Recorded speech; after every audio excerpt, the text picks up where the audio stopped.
Октябрь райондук ички иштер бөлүмүнө Абыл Мажинова аттуу жаран арыз менен кайрылган. Анда ал арызынан Качаганова Максаткүл аттуу тааныш аял 2016 май айында анын ишенимине кирип, алдоо жолу менен паспорт жасатып жана ипотека алып берем деп көп суммадагы акчаны алып качып жүргөнүн жазган. Натыйжада жабырлануучуга олуттуу өлчөмдөгү материалдык зыян келтирилген. Аталган арыз Бишкек шаарынын Октябрь айынын кылмыш каттоо китебине катталган.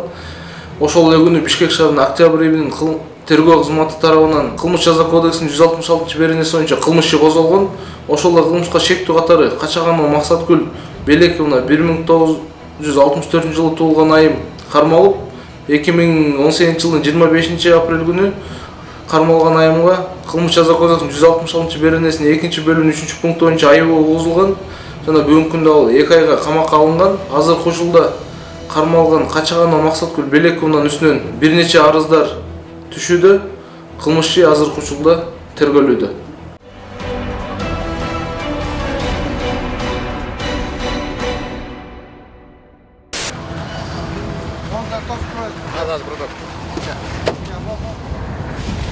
Сокулук райондук ички иштер бөлүмүнүн өмөт бөлүмүнө Ала Тоо жаңы конушунда жөө жүргүнчүнү унаа сүзүп кеткендиги тууралуу маалымат келип түшкөн. Маалымат боюнча жол коопсуздугун сактоо кызматы кырсык катталган жерге барган.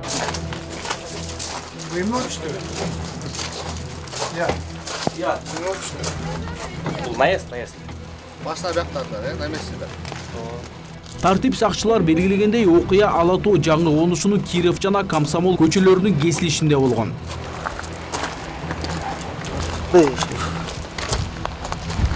Ne oldu? Штака мындайлар. Анда Honda Accord үлгүсүндөгү автоунаа болжол менен 30 жаштагы кызды сүзүп алган. Айдоочу өз кезегинде кырсыкка катуу шамал себеп болгонун айтат. Наезд болып сен келдің бе? Не наезд? ДТП наезд ба? Кеше түсіп келдің бе? Сондық мындайлар. Al kaynağını. Ben istedim. Aa. Ya. Ne oldu? Ötüp kettin mi? Тагыраагы катуу шамалдын кесепетинен жол көрүнбөй калып, жөө жүргүнчүнү коюп кеткен. Окуя болор замат ал жабырлануучуну тездинен ооруканага алып барып, жеринен жардам көрсөткөн. Haydan gelettin hadi. Кандай каяктан? Үйдөн келет. Ya. Алатодон эле. Бүгүн Сокулук районунун өмөт бөлүмүнө 8:30 чамасында сообщение түшкөн. Ала Тоо жаңы конушунун Кирова көчөсү менен Комсомольский көчөсүнүн кесилишинде автонаезд болду. Окуя болгон жерге барганда ушу Honda Accord үлгүсүндөгү машина бир 30 жаштагы кызды сүзүп алган. Кыз болсо 4-чү шаардык больницага кайрылган кыз. Ошо больницага кайрылып ошол жерде жатат. Азыр бул машинаны стоянкага алып келип койдук. Баланы освидетельствовать көрдүк.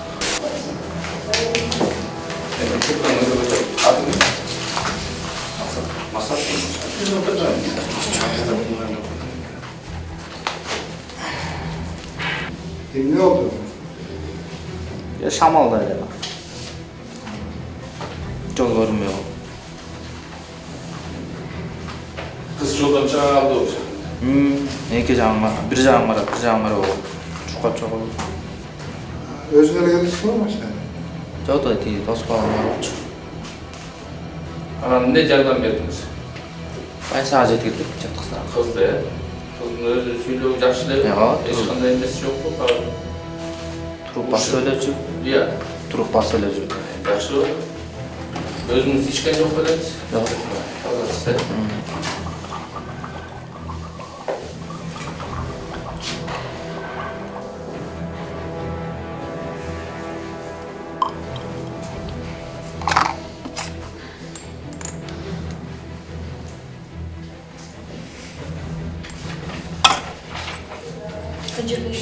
İçken duşunda kalıp kalıyor, içpegende.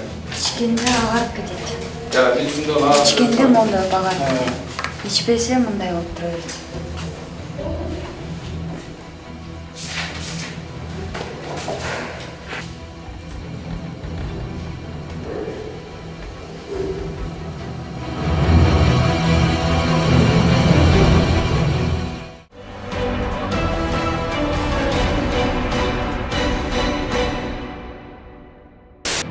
19 апрель күнү түнкү саат 22:45 чамаларында 102 кызматына калаанын бир жеринде белгисиз бир жаран бычак жеп каза тапкандыгы тууралуу маалымат түшкөн. Алынган маалыматтар боюнча жаракат алган адам ушул кечинде үйүнө кетип бараткан мезгилде өзүнүн кошунасы менен жолугушуп калып, анын экөөнүн ортосунда келишпестиктер болуп кетип, сөзмө-сөздөн тиги бычак менен согуп жиберген. Чектүү адам кармалып, ыкчам аракеттердин негизинде 97-беренеси менен кылмыш иши козголуп, азыркы учурда тергөө иштери жүрүлүп жатат. Соттук медициналык экспертиза дайындалат. Окуя боюнча Лелдин райондук ички иштер бөлүмүнүн ыкчам тергөө тобу дароо барып түшкөн маалыматты такташкан. Маалыматка ылайык маркумду анын коңшусу түшүнбөстүктөн улам бычак сайып өлтүрүп койгон.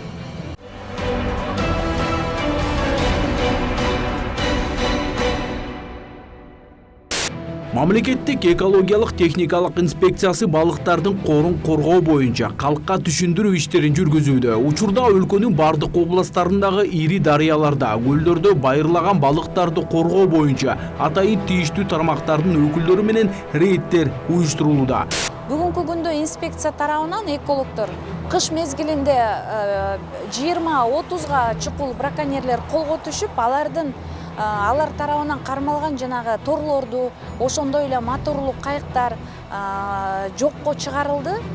Андан сырткары дагы айрым жерлерде жанагындай балыктарды кармаштын бир топ ыкмаларын колдонуп келишет. Ала турган болсок, мисалы жанагы дарыяларда же болбосо суулардын жээктеринде ушул балыктарды ток менен уруп дагы кармаган учурлар дагы кездешкен.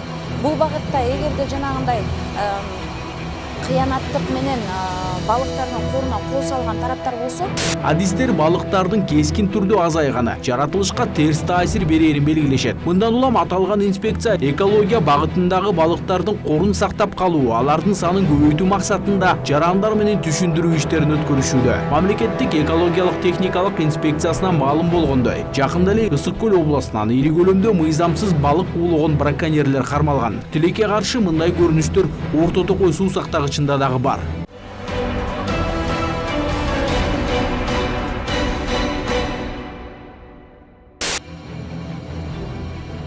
Кимдир бирөө маршруттук таксилерде бара жаткан жарандардын уюлдук телефондорун уурдап жүрүшсө, айрымдары мечиттерге барып, намаз убактысында мындай терс амалдарды жасашат экен. Алсак 13 апрелде 1-Май райондук ички иштер бөлүмүнө кала тургундарынан уюлдук телефон жана ичинде ар кандай документтери бар капчыктарын уурдатып жибердик деген доо менен арыз жазышкан. Ушул боюнча деген кылмыш козголуп, шектүү адам кармалып, өзү айтымында деген ушу мечиттерге кирип, баягы акча керектик себебинен болуп, ушу элдердин сумкаларын, жанагы кийип кийимдерин, курткаларын тинтип, ичинде ошо телефондорун уурдаган экен. Азыркы учурда деген аныктоо үчүн ар кайсы ушундай катары катталган уурулуктарга деген шектүү катары 3 факты аныкталган. Андан тышкары башка ушундай уурулуктардын тиешеси бар экен текшерилүүдө. Окуя боюнча ыкчам тергөө тобу издөө иштерин жүргүзүшкөн. Эс кубарлар өтпөй эле аталган кылмышка шектүүнү колго түшүрүшкөн. Ал 1998-жылы туулган, Сокулук районунун тургуну болуп чыккан. Аты жөнү кандай? Кандай дейсиң? Туулган жылы. 1998. Улутуң эмне болот? Кыргыз. Каякта жашайсың? Сокулук району. Ошоктон төрөлдүң беле? Эмне себеп менен милиция кызматкерлерине кармалдың? Телефон уруп, канча жолу урдадың? 3 жол. Кайсы жерлерден урдадың? Мечит ичинен бе? Кайсы мечиттерден, адрестер кандай мечит? Вокзал жакта. Саат канчаларда урдачу элек?